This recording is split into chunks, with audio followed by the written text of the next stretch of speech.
Star Wars, bonjour, c'est Boba Fett pour une revue un petit peu particulière. Le fiston, Titouan, qui est avec moi, me dit « Ah, on n'a pas parlé d'Andorre. » J'écoute, on va parler d'Andorre, il n'y a pas de problème. Ce qui est intéressant, c'est qu'on n'est évidemment pas de la même génération. On n'a pas forcément les mêmes goûts. C'est ça qui est intéressant dans Star Wars. On a chacun nos Star Wars. Tiens, Titouan, c'est quoi ton Star Wars préféré, toi? Je crois qu'on a le même. Tu vois, l'épisode 3. En tout cas, pour ma génération, c'est l'épisode 3. Moi, j'ai grandi, entre guillemets, la génération la plus proche de ce que j'ai grandi, c'est ceux de la prélogie. Donc, il est sorti la même année que moi. Il a exactement le même âge que moi, l'épisode 3. Et oui, c'est le passage entre le 1, qui est très tourné vers l'enfance, et le 4, qui était plus destiné pour des adultes, on va dire ça comme ça. En tout cas, toi, t'es né en 2004. je suis né en 2004. Donc, tu les as pas connus au cinéma non plus, mais ça. tu les as connus par papa en vidéo et tout ça. Oui, pas et donc, papa, effectivement, pour rentrer dans Star Wars quand on est un enfant, c'est clair que l'épisode 1, l'arc 1, 2, 3 est beaucoup plus simple. La prélogie. Un peu comme Harry Potter. Harry Potter, quand on est enfant et qu'on rentre avec Harry Potter 1, ouais, mais ça accompagne. C'est différent parce que Harry Potter, c'est une saga qui a fait de 1 à 8. Enfin, si on compte les parties 1, partie 2. Mais Star Wars, tu peux le regarder dans différents ordres. Mais je pense que pas la même chose. Ma génération, on avait tellement peu de choses qu'on est rentré dans Star Wars. Maintenant, effectivement, il y a tellement de sagas et tout ça que pour un enfant de 7, 8 ans, 10 ans, épisode 1, il va être dedans parce que c'est un enfant et ça lui parle beaucoup plus que Luke et Leia. En revoyant, parce que la copine n'avait jamais vu Star Wars, en revoyant les Star Wars, on n'avait pas regardé la post-logie ensemble, mais l'épisode 1, il y a quand même des thèmes qui sont des thèmes qui sont assez, on va dire pour un enfant, qui sont pas très intéressants. Le Sénat, la bordure, le concept de la bordure extérieure, je sais plus pourquoi Qui-Gon des marchands là aussi. Là. Oui, c'est ça. C'est pas des thèmes qui sont spécialement très faciles d'accès, on va dire, pour un enfant. Mais il y a le personnage de Jar Jar qui donne ce côté, en tout cas pour la globalité des gens, ce côté enfantin, quoi. Jar Jar que j'ai préco au Toys. Noël 2026. Moi, mon Star Wars préféré, c'est Rogue One. Comme par hasard, c'est pour ça qu'on en parle. Moi, c'est Rogue One. Pourquoi? Parce que si un soir je dois mater un film, j'adore l'épisode 6 avec les Ewoks. J'adore le palais de Jabba. J'adore l'épisode 6. Mais c'est vrai qu'en termes de film, entre début, fin, une intro, des personnages emblématiques, de belles images, des beaux effets spéciaux, une intrigue, un côté guérilla, et puis un final qui est waouh, qui donne envie tout de suite de mettre l'épisode 4 et donc qui est dans la foulée de repartir dans Star Wars. La différence entre l'épisode 6, je dirais pas qu'il ne se tient pas à lui-même, parce que c'est le cas. Il y a un début et une fin, mais Rogue One a été conçu pour être un spin-off, donc ils n'ont pas eu, à la base, je pense pas qu'ils avaient l'idée de faire une série spécialement sur Andorre.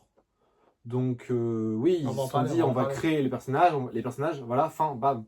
Moi, je suis bon public. J'aime Solo, par exemple, le film Solo. Moi aussi, hein. Mais c'est vrai qu'à la fin de Solo, on n'a pas envie de mater un autre film. La fin de Rogue One, elle est tellement emblématique et forte, avec la princesse Leia et tout, qu'on a envie d'enquiller l'épisode 4 et repartir sur la trilogie. Quand ils ont annoncé la série Andorre, je me suis dit, qu'est-ce qu'ils vont nous raconter C'est quoi le but, quoi? Voilà, c'est ça. Donc, la saison, elle est sortie il y a 3 ans, je crois. Oui, 2-3 ans. On va dire 3 ans. Ouais. T'avais pas l'œil forcément au départ sur l'annonce, toi? Oui, parce que moi j'aime pas spécialement Rogue One. Je trouve que visuellement il est très beau, en même temps c'est un film de Gareth Edwards, donc il y a toujours un truc il est très fort dans ce qu'il fait. Mais il vient des effets spéciaux. Il vient des effets spéciaux, c'est pour ça que par exemple The Creator, les effets spéciaux sont pas, ils ont réussi à garder du budget parce que il sait comment ça marche. Donc ça c'est un point en plus dans l'industrie. Mais Rogue One, j'ai pas spécialement l'histoire. Je trouve que l'histoire, elle est, je dirais pas simple parce que c'est censé être comme ça, mais je sais pas, j'aime pas trop les personnages, j'arrive pas à m'attacher aux personnages. Moi, ce que j'ai beaucoup aimé dans Rogue One, c'est le côté Cassian Andor qui tue un indique dès le début du film. La relation entre... Quand moi j'ai connu épisode, j'ai du mal avec les numéros, 4, 5, 6, la résistance c'était simple. C'était Luke, Leia, Enfin, c'était assez simple. Là, on se rend compte qu'avec Saw Gerrera, il y a plusieurs mentalités, il y a plusieurs états d'esprit. Ils sont pas tous sur la même longueur d'onde et il y a différentes façons de vivre la résistance. Et combattre l'Empire. Et de combattre l'Empire, ouais, la résistance par rapport à l'Empire. Là, quand ils ont sorti une série Cassian, je me suis dit, bon, qu'est-ce qu'ils vont nous raconter? Bon, moi, j'ai kiffé Cassian, j'ai aimé le côté... Andorre, pardon. J'ai aimé le côté lent, j'ai aimé le côté... on introduit les personnages, j'ai aimé la relation... Alors déjà, le droïde rouge, là, au début, là, je sais plus comment il s'appelle, un peu en forme de poubelle. J'ai trouvé ça sympa, j'ai la relation avec sa mère, découvrir une nouvelle planète. J'ai beaucoup aimé le côté lent, et puis le côté... Si je ne me trompe pas, il y avait 4 arcs de 3 épisodes, c'est ça? Dans Andorre Dans Andorre saison 1. Il n'y en a pas, je crois. 3 arcs. Il n'y en a pas. Ah si, il y a un arc où ils sont en prison. Il y a un arc d'intro. C'est pas des arcs, c'est une continuité. Et après, tu as des épisodes où juste il focus sur ça. Ouais, enfin, ça dure quand même plusieurs épisodes non, à chaque fois. Ouais, moi j'ai pris ça comme des arcs. Oui, ils ont des arcs, mais c'est pas délimité comme dans Andorre saison 2. Ouais, là, c'est différent, des arcs, enfin des vrais arcs. La saison 1, moi j'ai beaucoup aimé le côté lent. J'en avais marre de Mandalorian. Et là, pour moi, il va un côté beaucoup plus mature. Et moi, j'ai kiffé la saison 1. Toi, c'était différent. Moi, j'ai pas du tout aimé Andorre. C'est une série, je me suis ennuyé devant. Parce que du coup, le côté trop lent, par exemple, moi, c'est surtout, ça me revient parce que je sais que, enfin, je connais cet épisode, le nom par cœur, c'est l'épisode de la hache, qui s'appelle La hache. C'est un épisode que je trouve, enfin, d'un ennui. En fait, le concept même de dire on va quelque part et on doit marcher dans la forêt, c'est genre 3 épisodes. Bon, quand même, moi, enfin, il y a pas, ça sert à rien, quoi. Je veux bien, mais là, c'était trop lent pour moi. J'ai pas aimé. Les seuls trucs que je me souviens dans Andorre, c'est que il y a des moments où vraiment je m'ennuyais devant. J'ai pas passé spécialement bon moment. Donc moi, je n'en attendais rien spécialement de saison 2. Moi, je me suis refait la saison 1 en accéléré, en binge-watching, puisque avant, on avait un épisode toutes les semaines, contrairement là, la saison 2. Oui. Donc là, on avait un épisode toutes les semaines, donc là, j'ai pu me refaire les 10 ou 12 épisodes. 12 épisodes. 12 épisodes de la saison 1, j'ai rekiffé. Je suis d'accord avec toi, l'épisode dans la forêt, là, donc pour préparer le casse, c'est un peu long, mais ça montre justement que ils veulent faire ce casse pour la résistance, ça c'est clair, mais ils doutent les uns des autres et ils viennent pas tous du même univers. On le découvre encore à la fin, un peu après, où on se rend compte que la leader, on va dire, c'est la cousine de Mon Mothma. Ouais. Donc c'est quelqu'un qui a de l'argent, c'est quelqu'un qui avait des possibilités de pas forcément vivre dans la forêt pour combattre avec la résistance. Elle n'était pas obligée de faire ça. Et on voit qu'ils ont tous des histoires et tout ça, et ils doutent par exemple de lui, parce qu'à un moment, je sais plus, il a une arme, c'est une arme d'officier, enfin je sais plus, enfin je ne me rappelle plus exactement, mais à un moment, il doute énormément de lui et tout ça, et il a été introduit par l'antiquaire, là, Luthen. par Luthen, et donc c'est pareil, Luthen, il est trouble, donc voilà, c'est... j'ai kiffé revoir la saison 1. J'ai kiffé évidemment le décès de la maman avec la... Pas le décès, je n'ai pas kiffé le décès de la maman, mais tout ce que ça enchaîne derrière avec le côté peuple qui, d'une certaine façon, se rebelle. C'est une sorte de rébellion. Alors, dans la saison 2, on arrive à un climax complètement différent encore, mais j'ai été très content de la saison 1 et j'attendais beaucoup de la saison 2 pour justement faire le lien, puisqu'on savait qu'il y avait une deadline, c'était Rogue One. On savait qu'on était entre la fin de la saison 1 et Rogue One. Et ce qui était intéressant, c'est de savoir comment ils allaient nous raconter ça. Moi, j'attendais pas du coup spécialement la saison 2, mais il y avait le panel à Star Wars Celebration. Vous avez vu déjà. Vous avez déjà vu, j'imagine. Et du coup, moi, je voulais voir l'épisode parce que j'étais en mode, c'est cool. On a vu l'épisode 1 de la saison 2 en avant-première, quelques jours avant. Et du coup, j'étais en mode, ah cool, début de l'épisode, j'étais en mode, oh, grave cool et tout, c'était sympa. Avec le vol du taille, là. Et la fin de l'épisode 1, en fait, j'étais en mode, allez, on est reparti sur une série qui va passer dans la forêt. Il va rien se passer pendant quelques épisodes. Et du coup, j'ai fait, super, je regarderai quand même, mais je sens que j'allais me faire chier. Toi, c'est quoi ton a priori par rapport à l'épisode 1 ? L'épisode 1, j'ai beaucoup kiffé, le côté intro et tout ça. Ce que Disney a fait très fort alors je sais pas si c'est Tony Gilroy ou si c'est Disney qui a décidé, c'est nous offrir 3 épisodes par semaine. Je pense que ça, en termes de lenteur qui peut être reprochée par certaines personnes dans la saison 1, là on a 4 arcs, c'est ça, 4 arcs de 3 épisodes, et donc à chaque semaine on a un arc complet. Ça, je pense qu'en termes de... Pour combattre un petit peu les gens qui trouvaient ça trop lent et les gens qui sont fans de binge-watching, bah, il faut bien se rendre compte que Disney, c'est un abonnement. Donc il y a des gens qui vont prendre un abonnement juste pour le mois qui suit la fin de la saison, pour regarder toute la saison en intégralité. Plutôt que d'être abonné à l'année, les gens vont être abonnés 2 mois, ils vont regarder tout ce qu'ils ont regardé, puis après ils vont arrêter leur abonnement, ils vont passer sur une autre plateforme. Là, le fait de dire, restez là, pendant 4 semaines, vous allez avoir toute la saison. Et le fait d'avoir 3 épisodes, 30-45 minutes. Bon, on est plus sur du 1 heure. Il y en a qui sont longs. Hein. Bah, il y a un arc, chaque épisode fait 1 heure. Pile. En tout sans compter les crédits. 3 fois 1 heure, tu veux dire 3 fois 1 heure, ouais. 59, 1 heure et 1 heure. Voilà. Donc on a quand même 3 on va dire 55 minutes. On a 2 films quasiment par semaine. 3 heures, c'est quand même 2 films. Toutes les semaines. Et je trouve que de gérer un arc complet, je trouve que ça, en termes de choix de partage, je trouve ça vachement intelligent et vachement intéressant. Ce qui fait qu'effectivement, quand on a vu que l'épisode 1, nous en convention quelques jours avant, une semaine avant à peine, c'est vrai que ça démarre très fort avec effets spéciaux, avec le taille et tout ça. C'est vrai qu'après on repart sur les forêts, les rebelles dans la forêt et tout ça, machin. Et on se dit, est-ce que ça va pas durer 4 jours? Enfin, ça va pas durer 4 semaines. Bon, finalement, de voir des arcs complets, je trouve que c'est vachement intéressant. Et voilà. Moi, j'ai kiffé. C'est encore mieux que la saison 1. Moi, j'ai enquillé après avec Rogue One. Et pour moi, l'arc Andorre Rogue One, c'est ce qui s'est fait de mieux de l'histoire de Star Wars. Même mieux qu'épisode 4, 5, Empire contre-attaque et tout ça. Moi, j'estime qu'effectivement, Cassian est dans le top 3 des personnages de Star Wars. Il était un personnage d'une série, enfin d'un épisode, on va dire solo, comme on appelle ça, un spin-off Rogue One. Là, maintenant, Cassian, il est... et je suis très content qu'on l'ait vu. Oui, on l'a vu en photo. Ouais. On est en photo avec lui, donc on a vu Diego Luna, qui était très très sympa. On l'a vu sur scène également. Il n'a pas dit bonjour, il n'a rien dit. Donc... Ouais, mais c'était sympathique quand même.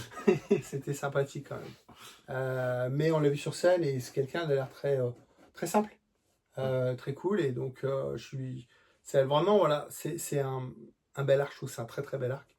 Bravo à Tony Gilroy. Et c'est vrai que Cassian est même mieux que Rogue One. Cassian saison 2 est mieux que Rogue One. Andorre. La série Andorre. La série Andorre. Saison 2, le personnage. La saison Andorre, saison 2, pour moi, est même mieux que Rogue One. Donc voilà. C'est très fort, hein, très très fort. Je pense que maintenant, Disney a des grosses questions à se poser par rapport à Dave Filoni. Là, par exemple, Grogu et Mandalorian, j'ai aucune attente. Moi, je me dis, sortir un film de 2 heures ou 2 heures et demie, qu'est-ce qu'ils n'ont pas raconté en 3 saisons? J'ai aucune hype d'aller voir au cinéma Grogu Mandalorian. Surtout le gros problème avec ça, c'est ils vont sortir le film pour clôturer l'arc Mando, univers, etc. Et après, ils veulent sortir une saison 2 d'Ahsoka.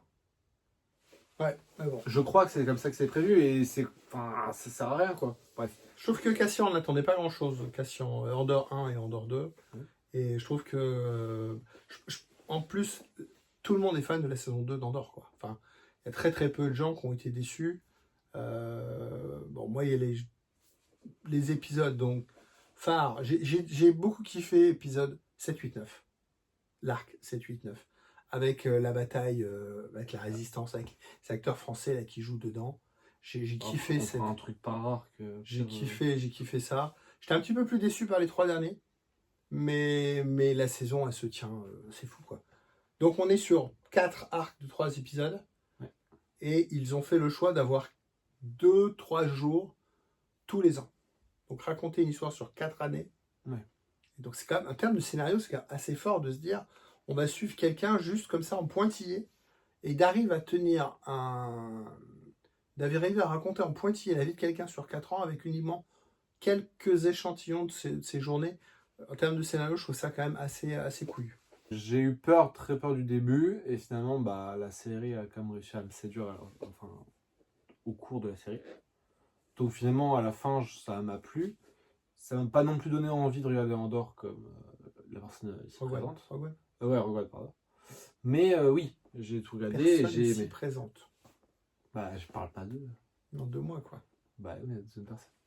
Mais du coup, ouais, on peut faire une petite review par arc. Et Allez, du coup, vas-y. donc, le premier arc, comme on disait, c'est Cassian qui vole le concept TIE Avenger. Qui, du coup. Donc, Avenger c'est pas Avenger. Ah ouais. Ou Venger, Revenger, un truc comme ça. Ouais. Je crois que c'est Avenger. Et du coup, donc, il va dans la forêt pour, je crois, retrouver Luten. Mais. Non, retrouver la fille. Non, je crois pas. Je crois que c'est une fille qui cherche. Non, je crois que... Bah, il cherche quelqu'un.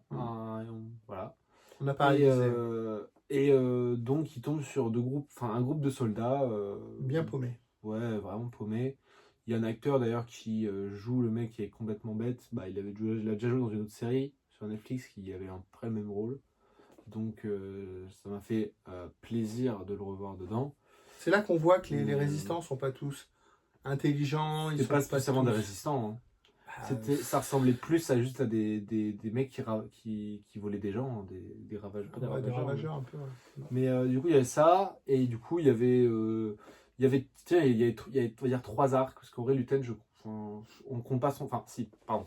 Il y avait la forêt, il y avait Pix ou Dix, je sais pas comment elle s'appelle, la Dans les copine champs, là. d'Andorre, dans les champs, où du coup, il devait se cacher d'un. Il y avait l'Empire qui voulait revoir des visas. Ouais, Et du coup, il devait se cacher du fait qu'ils n'avaient pas de papier, entre guillemets.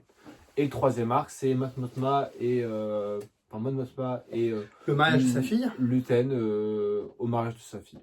Ça, c'était marrant, le mariage de la fille, de voir un petit peu certaines cultures et tout ça. C'est le pire arc de tous les 3. La musique était sympa. Bah non, parce que la musique est très cool. Hein. Mais la musique, c'est l'inverse de Star Wars. Ouais, justement, elle était originale. Ouais.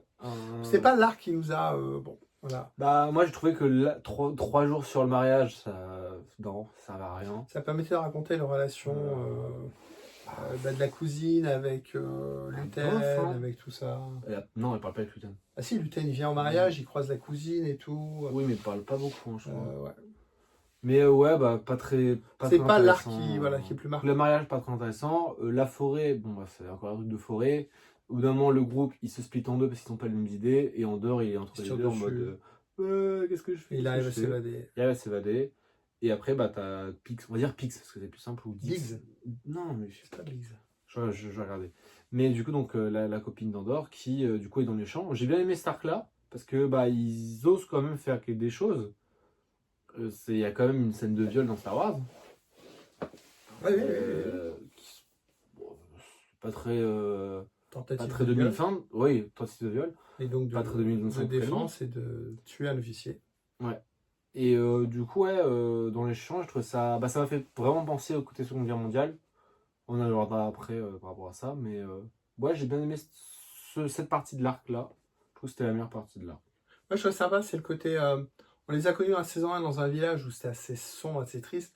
L'histoire des briques et tout. T'as raison, Bix. Et là, de les voir dans une terre très lumineuse avec le maïs et tout ça, je trouvais ça assez joli. Et c'est vrai, quand on voit arriver l'Empire, on se dit, bon, bah, ils sont venus là encore les faire chier, quoi. Ils étaient venus se cacher là. Bon. Je me rappelle pas du tout de l'arc 2, moi. Bah, l'arc 2, c'était. C'est la première fois qu'on voit Gorman, donc la plaine de Gorman. C'est la première fois. Ils se réunissent, tu t'es là. trompé. C'est dans le deuxième épisode, dans le deuxième arc où on voit les résistants du coup français, Les acteurs français, les acteurs allemands. Ouais. Et du coup, donc il y a Andorre. En fait, c'est un peu il rassemble un peu tout le monde, sauf Bix qui du coup est sur Coruscant. Mais c'est un peu tous ramenés par rapport à Gorman. Non, elle est sur Yavin. Oui, non, elle est pas sur Yavin, elle est sur Coruscant. Mais ils sont tous. D'ailleurs, on n'a pas parlé aussi de Dedra et de Cécile. Cédric. Cyril. Et de Cyril qui ils sont amoureux en théorie. Et, Une relation un peu ils sont bizarre, sur ouais. Coruscant. Eux, ils sont sur Coruscant dans le premier arc. Mais le deuxième arc, t'as Cyril qui est sur Gorman. Et j'ai bien aimé cet arc-là parce que Cyril, il travaille pour l'Empire, mais il se fait passer pour un agent double qui veut aider les résistants, on va dire les résistants français. Enfin, Gormanian, mais en fait c'est un agent double, enfin un agent triple, parce qu'en fait il récolte des informations pour les donner après à... C'est un agent double, mais en même temps, Dedra. il se fait manipuler par Dedra, quoi. Il est agent double, mais il se fait manipuler. C'est ça. Dedra, ouais. Dedra. Et c'est ça qui est intéressant. Et après, et en même temps, ils se rassemblent tous sur Gorman. En même temps, lui, il est pour l'Empire, mais on le sent un petit peu quand même touché par la Résistance. Ouais. On le voit surtout dans les épisodes suivants, mais c'est assez intéressant. On voit aussi que Cassian, il joue avec des faux papiers. Ouais. Il joue un journaliste un peu plus tard. Ouais, Là, il joue un designer, un styliste. Un styliste, ouais. Et il joue très bien. Styliste, Il y a une scène qui est vraiment bien dans le café où il parle avec la fille du mec qui gère la résistance gormanienne. Et où il dit ouais, vous n'êtes pas assez discrète, etc. Et il joue entre le côté là, je suis très content, je suis styliste, et vous faites pas assez attention, etc. Ça, j'ai bien aimé cette scène-là. Un peu la Luther, quoi. Luten, ouais. Luten, mais en même jeu. temps. En même temps, ce qu'il fait pas très souvent. Je m'attendais pas à ça de Cassian, et ouais. ça marche pas trop mal. Ça marchait bien. Et là, donc, on voit monter à la résistance monter. Il y a un acte au moment où ils attaquent un transport de troupes, là. Pour avoir des armes. Bon, évidemment, ça se passe pas bien. Il y a une de l'équipe qui se fait tuer. Bon, il faut bien créer du... Moi, tu vois, étonnamment, tous les trucs en mode dramatique, ça ne m'a fait aucun effet dans toute la série. C'est parce qu'il a pas de cœur, ça. Non, mais tu vois, les personnages, je les ai pas trouvés assez développés pour qu'on... Je pensais pas elle qui allait mourir, moi, mais bon, il fallait qu'il y ait quelqu'un qui meure, de toute manière. Ouais, je sais pas trop. Et puis après, moi, voilà. Donc après, il y a les 3 arcs suivants. 2 arcs suivants. Enfin, l'arc suivant, pardon, excuse-moi. Les 3 épisodes de l'arc suivant, où là, pour moi, c'est climax, avec en même temps la bataille de Gorman. Alors, c'est pas la bataille, ils sont piégés, mais on le voit arriver à 15 km. Hein. Même eux, l'impression qu'ils se demandent... Cassian le voit arriver, tout le monde le voit arriver, sauf eux, qui sont piégés.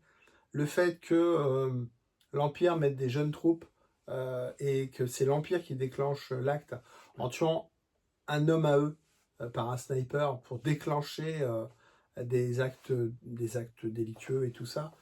La scène, elle est très violente. En plus, c'est le même endroit où il y avait Moff Tarkin qui avait... Dans la saison 2, ils expliquent qu'il y a eu un... En fait, tout se résume à peu près à une place où il y a l'hôtel d'Andorre, il y a aussi l'endroit où travaille Cyril, etc. Et en gros, il y a un monument aux morts. Quoi. Il y a un monument aux morts parce que Moff Tarkin s'est posé sur un groupe de gens qui ne voulaient pas qu'il se pose, donc des résistants. Et du coup, il a tué tout le monde. Donc j'ai bien aimé déjà cette histoire, je la trouve intéressante. Alors qui est connu dans l'univers étendu. Hein. Oui, je crois. Connu dans l'univers étendu, mais bon, effectivement, qu'on n'a pas vu encore. Qu'on n'a pas vu, qu'on nous raconte. Et le fait que ce soit au même endroit et que les gens là se rebellent et qu'en même temps se fassent manipuler et que ce soit hyper violent. On a l'arrivée aussi, alors je ne vais pas dire de K2SO, mais de K2X, on dit, je crois. Des KX. Des KX. KS, ou je sais plus, KX. KXO, ou un truc comme ça, je sais pas comment on dit. Non, je crois que c'est juste KX ou KS. Des KX. Des trucs de sécurité, donc le S, il est là. Donc là, on dit, ah putain, on recolle et tout ça. Après, c'est très violent en plus. C'est hyper violent, il y a les Storms, il y a des officiers. Il y a la fille du gérant de la rébellion qu'on a vu dans l'épisode d'avant. On se dit que c'est sûrement un personnage important. Du coup, on va dire K2SO parce que c'est plus simple, mais il la dégage et elle meurt. Les K2SO, là, ils ont pas d'armes. Ils prennent les gens et ils les balancent. Voilà. Ah oui, et elle se fait tuer instantanément. Ah oui, d'accord. Et là, on a Andorre, on a Cassian, pardon, Andorre. Ouais. On a Cassian qui veut tuer Dedra, qui attend qu'elle soit à la terrasse, et en même temps, il y a Cyril qui se retrouve à aller dans le bâtiment pour lui parler, et elle ne veut pas lui parler, elle lui dit laisse faire. Rentre chez nous, on va être heureux. Voilà, rentre et va-t'en. Donc lui, il comprend qu'il commence à être manipulé parce qu'il a manipulé la résistance et qu'elle avait des objectifs bien précis qu'il ne lui avait pas partagés, donc il est un peu perturbé. Il essaie en même temps de dire aux résistants, barrez-vous, enfin faites quelque chose, arrêtez, tout ça. On le sent mitigé. Il tombe sur Cassian et il dit, voilà, tout ce qui est arrivé à Cyril est à cause de Cassian dès le premier épisode. Toute sa vie, le fait qu'il était bâché par l'Empire, qu'il était repris par Dedra, qu'il soit à cet endroit-là, tout ça, c'est à cause de Cassian puisqu'il l'a poursuivi depuis le départ. Et c'est marrant parce que l'arc de Cyril, donc là il se fait tuer par un résistant, par le père de la fille, qui était proche. C'est quand même assez assez brutal en plus seulement parce Oh que ouais, c'est un personnage, c'est un headshot, c'est un personnage qui a jamais eu de moment de bravoure, c'est toujours le mec qui est là, voilà. Et d'un coup, il a un moment de bravoure parce qu'il combat Andor et il est sur le point de tuer Andor et il se fait tuer comme ça. Ce qui est marrant, c'est la relation de Cassian qui lui dit mais vous êtes qui? Parce qu'effectivement, lui, Cassian, ne le connaît pas. Cyril a enquêté sur Andor, mais Andor ne connaît pas Cyril. Donc ça, c'est vachement intéressant. Et ce qui est marrant, c'est l'arc de Cyril. Donc là, qui se fait buter par Headshot alors qu'il avait trouvé son ennemi juré. Et à la fin, on en parlait avec l'arc de Dedra. Finalement, les deux ont ils finissent quasiment pareil, quoi. Ils étaient très hauts et ils étaient très embarqués, engagés pour lutter et défendre l'Empire. Et c'est les deux qui finissent le plus mal, quoi, de l'histoire, quasiment, quoi. À la fin de l'épisode de l'arc 3, Andor il retourne sur Yavin et en fait avec les restes de K2SO. Ouais, les restes de K2SO et en fait on comprend que Bix elle s'est barrée parce que elle a envie de rébellion, mais elle sait que si elle va rester avec Andor ça va pas bien se finir, etc. Bref. Bon, et puis après on apprend à la fin qu'elle est enceinte aussi. Oui, mais et tu pas trop mais c'est pareil, tout le monde a vu la série. Hein. On spoil la mort. Oui.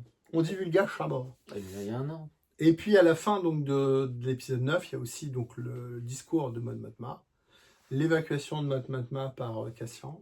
Du Sénat. Ça, je trouve, c'est un arc très joli, très, très intéressant. Mon Mothma qui va se faire tuer aussi. Si Cassian n'avait pas pris en place, elle aurait dû se faire tuer également, puisque les agents de protection étaient manipulés par l'Empire. Donc moi, tout cet arc-là, 7, 8, 9, il est exceptionnel. Et après, on a 10, 11, 12, où là, il faut recoller avec Rogue One qui arrive derrière, quoi. Donc, on a l'arc de Luther, de Luten, avec... alors, juste avant, on a l'arc de Luten avec l'officier rouquin, là, qui, lui, par contre, qui était vraiment un agent double du BSI. Lui, il se fait vraiment manipuler, puis à la fin, il est tellement... Lui, c'est vraiment l'agent double qui sait tout. Il a tout compris, et donc à un moment, Luten est obligé de le tuer. C'est bien fait parce qu'on ne le voit pas le tuer, on le voit mort. C'est ça qui est intéressant, c'est qu'à un moment, il y a tout un... Ouais, mais c'est bien fait, j'ai trouvé ça bien fait. C'est aussi la première fois que l'Empire apprend l'existence de l'Étoile Noire. Parce que les résistants, hein, putain, Oui, pardon, que les résistants, même l'Empire, parce qu'il clairement il dit il y a personne qui sait ça, j'ai appris ça parce que j'ai les codes de Dedra, je lui ai volé. C'est Krennic qui a tout piloté, voilà, quoi. sans le dire à tout le monde, quoi. Les manipulations de tout le monde, c'est vachement intéressant de recoller les morceaux. Tout le monde tombe des nues, que ce soit l'Empire, les résistants, même les résistants. Ce qui est intéressant, c'est un moment où il y a tous les décideurs, où il y a Mon Mothma qui se retrouve sur Yavin, et quand Cassian annonce que, c'est un peu plus tard, que Luten est mort et tout, et que Luten a donné sa vie, et qu'il a telle info, justement là, du rouquin, là, du BSI, il ne le croit pas. Il croit, les résistants, les patrons de la résistance ne croient pas à l'étoile noire, ça paraît trop gros pour eux. Ça ne marche pas, quoi. Sauf Mothma qui commence à avoir des doutes et tout ça. Parce qu'elle sait que c'est quelqu'un de confiance et que Luten avait confiance en lui. Donc s'il dit que Luten est mort et que il avait des informations, elle sait que c'est vrai. Parce que maintenant elle commence à le connaître, du coup. Et on retrouve ça dans Rogue One aussi. On retrouve ça aussi dans Rogue One.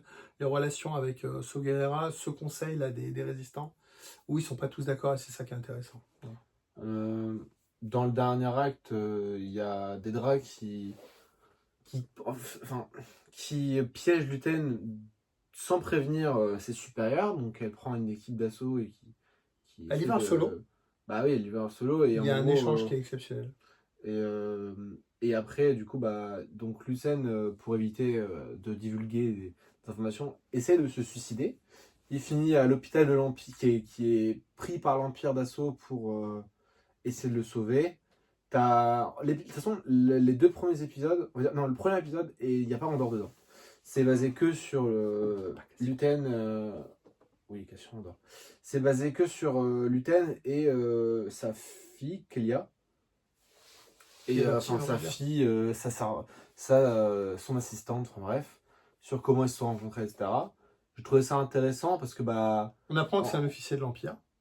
Oui, il supportait plus la violence de ses soldats on les voit pas, mais les entend faire des exactions sur un peuple. C'est peut-être pire qu'on entend, quoi. Non, mais là, c'était bien. Oui, mais c'était bien fait. oui, mais je veux dire, c'est pire, c'est encore plus violent de pas le. Ouais. Parce qu'il y a vraiment beaucoup, beaucoup de bruit et Mm. t'as lui qui est dans le vaisseau en train de dire arrêtez, arrêtez. On est dans l'esprit du film sur Auschwitz. Là. Oui, c'est pour ça, Zone of Interest. The Zone of Interest, exactement. Et, Où on entend la violence, mais on la voit pas forcément, et c'est encore pire.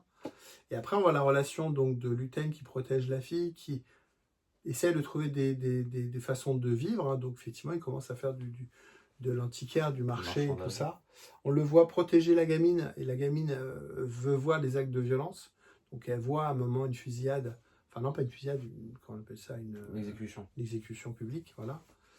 Chose qu'on a vu dans la résistance française, c'est-à-dire que vous tuez un soldat, on va tuer 5 personnes, vous tuez un officier, on va tuer 20 personnes au hasard. C'est des choses qui ont été faites pendant la Deuxième Guerre mondiale. Donc ça, c'est vraiment des choses qui ont été vues. Moi, j'aime beaucoup une scène où justement la gamine, elle regarde cette scène-là de fusillade. Et à côté d'elle, il y a un alien qui est un peu en position de tailleur avec les jambes écartées. Et quand la fusillade commence, il a un grand chapeau comme ça, il baisse la tête comme ça. Et je trouve que la scène est très graphique avec les gamines qui regardent et lui qui baisse la tête avec son grand chapeau. La gamine qui regarde, et à peu près, on les retrouve un peu plus loin, un peu plus âgés. Ils sont sur Naboo, il y a le pont, là, on est sur Naboo, et elle veut appuyer sur le bouton, et lui, il lui interdit, entre guillemets, d'appuyer sur le bouton, parce qu'il la considère trop jeune pour... C'est l'inverse, il dit ouais, vas-y, fais-le. Ouais, mais voilà, au début, elle veut pas, elle hésite, et il dit non, mais vas-y, tiens, je le prends. Ouais, mais voilà, il savait qu'elle allait pas le faire, quoi. Donc, après, il y a aussi un épisode, il y a un extrait où on voit Cassian enfant avec sa sœur, au moins ils sont séparés. On n'a pas la réponse, mais on imagine que cette fille-là, c'est la sœur de Cassian. Bon, après... Pas du tout. Voilà, c'est... En gros, il me disait tout à l'heure que les gens, ils pensent qu'on la voit petite parce que ça fait référence à ça. Non, on la voit petite juste parce qu'il a Pourquoi ils ont remis cet extrait-là? Je l'ai pas revu. Hein. Bah, il est dedans, pourtant. Donc, voilà. Bon, à suivre, c'est pas très grave. Et ensuite, bah, on voit donc Luther, qui est donc Luthen, pardon, qui se retrouve donc avec Dedra qui pense avoir gagné en l'ayant piégé, et lui se suicide, veut absolument le maintenir en vie pour pouvoir l'interroger. Et à ce moment-là, on voit qu'elle, elle a pris l'initiative alors même pas la vie, puisqu'elle n'a même pas demandé la vie à ses supérieurs, et elle se retrouve piégée, et c'est elle qui est emprisonnée. Mis de côté, j'ai trouvé ça assez facile. Oui, alors pas au début, pour l'instant, elle est mise de côté. Je trouve que c'est quand même c'est quand même un choix qui est très facile sur la fin du personnage. C'est une fin où ils sont faits, on n'a pas spécialement envie de la tuer. On n'a pas eu la tuer, on a eu la flemme. Quoi. Pour recoller à la suite qu'on connaît, c'était plus simple de tuer tout le monde, de dire bah Luthen est mort, elle est morte, lui il meurt, machin, et pour ça qu'on les voit plus. Quoi. Ouais. Là, le fait de la mettre en prison, je trouve ça assez intéressant parce qu'évidemment, avec Cassian, ça fait une boucle avec la prison où il s'habille en blanc. Oui, c'est surtout pour faire référence à ça, je pense. One Way Out, donc ça c'est évidemment le cliché, il est exceptionnel. Par rapport à ce que j'ai dit tout à l'heure, par rapport à Cyril, qui lui a une fin où il meurt bêtement, il se fait buter. Elle se retrouve en prison, et donc elle se dit, j'ai tout donné à l'Empire, j'avais les questions, j'avais retrouvé toutes les réponses, j'avais la vérité, et je me suis quand même fait baiser. J'ai perdu mon amour. Bon, la relation avec Cyril n'est pas claire. Si, est-ce qu'elle est vraiment amoureuse ou est-ce qu'elle le manipule? Elle est clairement amoureuse. T'as une scène où... Oh, t'as une scène où, après que, du coup, on pense qu'elle sait qu'il est mort, et où elle est toute tremblotante, et elle commence à pleurer. On l'avait jamais vu comme ça dans la série, parce qu'elle n'a qu'une seule expression, c'est faire la gueule. Mais quand elle est interrogée par Krennic, là, oui. La relation est vachement bien. Alors, parlait pas de ça. Mais... il parlait dans Star Wars en direct que l'interrogatoire de Krennic avec... c'est un peu la relation de Batman et Joker. C'est un peu l'interrogatoire de Batman et Joker. C'est facile. Il prend dans les mains et tout ça. C'est facile à comparer. Hein. Ouais, mais justement, très facile à comparer. Mais justement. Non, mais c'est pas évident non plus. Ouais, c'est juste un interrogatoire avec une personne qui est puissante, quoi. Voilà, et j'ai vu là sur le Facebook, quand Krennic lui met la main, le doigt comme ça, c'est vrai que c'est un geste un peu particulier. C'était complètement improvisé, c'était pas du tout dans le scénario, et elle a vraiment réagi. Et ça fait on sent là vraiment le pouvoir de Krennic. Et moi j'ai kiffé la prise d'otage, enfin la prise d'otage. L'attaque de l'hôpital, puis après qu'elle se retrouve enfermée là dans l'appartement et qu'elle attend et qu'elle tombe sur Andorre qui vient la sauver, qu'il y a deux vaisseaux qui viennent les sauver à la fin. Hein. Donc elle arrive quand même à sortir de l'hôpital malgré tout ce qu'elle a réussi à faire. Et donc je trouvais son arc. Alors là, après, on la voit plus. Elle est sur Yavin. Il a possibilité de faire une série après sur elle. Voilà, mais je trouve qu'ils ouvrent des portes. Moi, je trouve qu'ils ouvrent des portes. Il y a encore des Non, je pense possibilités. juste qu'ils les ferment pas. En parallèle à Rogue One, C'est tout. ils peuvent faire une série parallèle. Il s'est passé ça pendant Rogue One et tout. Et il s'est encore passé ça dans la Résistance. Sur Yavin, il y a encore des choses à raconter. Mais bon. Kélia, c'est une résistante, tu sens c'est une battante, mais à la fin, tu sens qu'elle est un peu... Elle a fait son taf, son quoi. père, entre Oui, guillemets. mais elle a fait son taf, elle a donné les infos, et voilà. Ouais. Donc, non, je pense qu'il y aurait grand-chose. Bon, une belle saison. Ouais. Moment préféré? Moment préféré,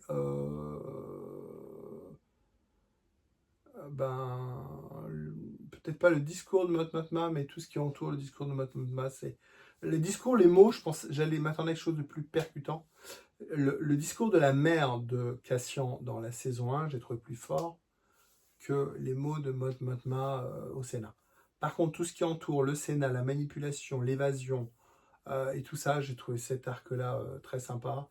Et puis la bataille sur Gorman en même temps avec le Sénat. Donc, moi, ces scènes-là, c'est mes scènes préférées. Bah, ouais, c'est une scène qu'on n'a même pas parlé. C'est en fait, il y a un arc enfin, il y a une partie dans le deuxième arc. Dans le arc, en gros, ils apprennent que il y a quelqu'un qui achète des pièces à Luten et il pense qu'elles sont fausses. Et il fait une exposition. Et en fait, il y a une scène où du coup, ils savent ils ont un mouchard qui est posé dans une œuvre. Et si toute la collection se refait faire examiner, ils vont trouver le mouchard. Donc, ils décident d'aller à l'exposition et ils ont une world premiere. Et à la world premiere, ils peuvent voir en petits groupes les expositions, enfin chaque œuvre individuellement, et avoir un petit discours par la personne en question. Déjà, on se dit, ah ok, d'accord, donc déjà c'est stressant parce qu'ils sont en mode, ok, ils ont un truc, ça c'est chaud, ils sont en petit comité, etc. Clinique et tout. Et voilà, monsieur qui divulgage. J'allais justement le dire. Je peux même pas parler. Donc Krennic qui est là et qui on savait pas, on n'était pas au courant, et d'un coup il apparaît. Ouais, mais tu parles trop. Et du coup, donc là, Krennic, en plus surtout Krennic à ce moment-là, il est habillé d'une manière différente. Il a une cape qui est différente, il a des ornements, il s'est fait beau gosse. Et il a en fait, dans cette scène-là, il y a à la fois l'assistante qui essaie dans le mouchard, t'as le rouquin Luten, Mot Mothma, qui a un débat, on va dire ça genre comme de ça, huis clos avec une grosse Krennic, pression. et ouais, je trouvais que cette scène-là était assez puissante, et vu qu'il y a genre, des gros personnages qui ont à la fois des conflits, en même temps il y a quelque chose à faire pour cacher, et bien sûr ça se passe pas comme prévu. Et j'ai bien aimé cette scène-là, je trouvais vraiment cool, assez stressante, j'ai beaucoup kiffé. Moi, j'ai beaucoup aimé aussi le flashback sur Luten, et le fait de se dire, mais moi je n'avais pas pensé que c'était un ancien officier, quoi. Parce que je le savais. Donc, non, mais justement, on ne pouvait pas l'imaginer, et je trouvais que c'était intelligent. Voilà. C'était intelligent. Après, que la relation avec les gamines, ça aurait pu être juste une assistante, pas forcément une gamine qu'il a connue enfant, qu'il a élevée, entre guillemets. Mais je trouvais que cet arc-là était sympa. Ouais, c'est bien écrit, c'est super bien joué, super costume. Oh, les costumes de Mon Mothma, c'est une tuerie. Super bien joué, les décors, on voit que c'est pas cheap, et on voit que c'est pas du fond vert non plus. Il y a des effets spéciaux, c'est clair, mais on voit qu'il y a des décors. C'est Star Wars, généralement ils sont bons. Hein. Ouais, mais il y a des décors, enfin, on voit qu'il y a des moyens, c'est super quali, toute la relation justement avec les résistants français, la voix, la langage qui sont utilisés et tout ça. Les mots sont forts, on voit que c'est des phrases fortes. Non, c'est super. Super saison, super moment. Ça a duré 4 semaines, c'était exceptionnel. Jamais été déçu. Et puis ça recolle bien avec entre la saison 1 et Rogue One. Donc, t'as revu Rogue One? Non, pas récemment. Pas encore, faut le revoir. Et ouais, moi j'ai trouvé que ça recollait bien à Rogue One. Et c'est bon. Cassian saison 2, c'est au-dessus de Rogue One. Alors, Rogue One, c'est très bien. Mais Cassian saison 2, on est sur du high level. Voilà ce qu'on voulait dire. Voilà. D'autres choses à rajouter? Non. Bon. Maintenant, la suite, on ne sait pas. La suite, effectivement, c'est quoi? C'est film Grogu Mandalorian. C'est film avec Ryan Gosling. Donc là, on n'en sait rien pour l'instant. Saison 2. Ahsoka saison 2. Il y a Vision aussi entre deux, je crois. Ouais, il y a Vision. Mais Vision n'a pas de trailer, donc... Ouais. Mais après, bon, c'est pas non plus des arcs. Oui, c'est Et pas. puis il y a la série Dark Maul là, qui a l'air sympa, Ouais. mais qui n'est pas liée à un arc Non, c'est un à live recoller, action. à des trucs. Donc bon, on verra bien. Mais ouais, très très fort Cassian. Moi, high level. Voilà, merci à tous. Bah, écoutez, notre avis, notre humble avis. L'occasion dans les commentaires, mettez si vous avez aimé, si vous avez d'accord avec nous, si vous avez des choses que vous voulez rajouter. Voilà, merci Titouan. Bah oui, merci. Et puis, bah, écoutez, la semaine prochaine, on fera une revue collection, certainement. Salut, bye bye. Salut.